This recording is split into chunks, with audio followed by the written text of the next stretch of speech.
The Pox Party, Volume I of The Astonishing Life of Octavian Nothing, Traitor to the Nation, authored by M. T. Anderson, is a young adult historical fiction novel published in 2006. This book received the National Book Award for Young People's Literature and was a runner-up for the Michael L. Prince Award.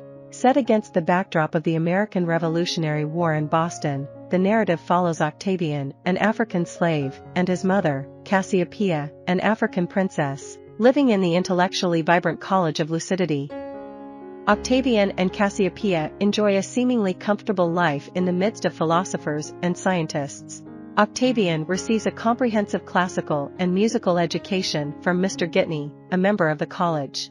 However, despite this relative luxury, Octavian is reminded of his enslaved status by Bono, a servant in the household. Octavian, initially unaware of his servitude due to his freedom within the house, confronts the harsh reality when the college's benefactor, Lord Chelderthorpe, passes away. As Mr. Gitney seeks funding from Chelderthorpe's heir, Octavian discovers that his life is part of a scientific experiment comparing the intellectual capacities of Africans and Caucasians. The heir, Chelderthorpe's nephew, becomes entangled in a complex web of emotions involving Cassiopeia and Octavian.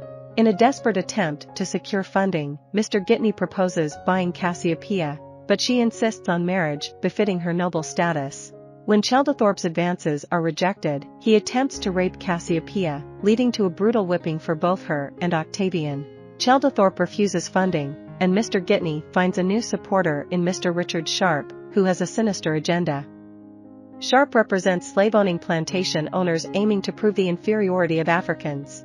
The story takes a dark turn as Octavian's education is abandoned, and he is subjected to menial tasks and forced to play the violin for money.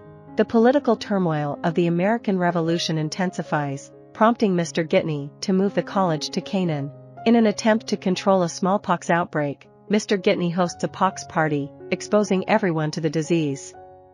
Cassiopeia succumbs to the pox, leading to Octavian's fury and subsequent escape. He joins a group of patriots, playing the fiddle for them as they navigate battles. Octavian's escape is short-lived as Sharp and slave catchers track him down.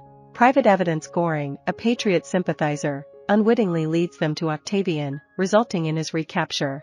Back in Canaan, Octavian is shackled and silenced, confronted by Sharp and Mr. Gitney justifying the necessity of slavery.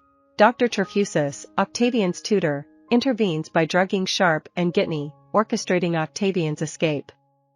The pair returns to Boston, hoping to evade Sharp's pursuit amid the British presence. The novel is lauded for its literary style reminiscent of the 18th century, and its exploration of the theme of slavery versus freedom amid the backdrop of the American Revolution is well regarded by critics.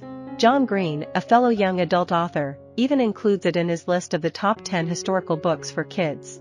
The book's prose and structure, particularly the third act told through letters and other materials, contribute to its critical acclaim. The overarching theme of Octavian's desire for freedom within the context of the ostensibly freedom-driven American Revolution adds depth to the narrative, highlighting the hypocrisy of the era. I hope you enjoyed this video. Leave a like if you did and be sure to subscribe. Thank you.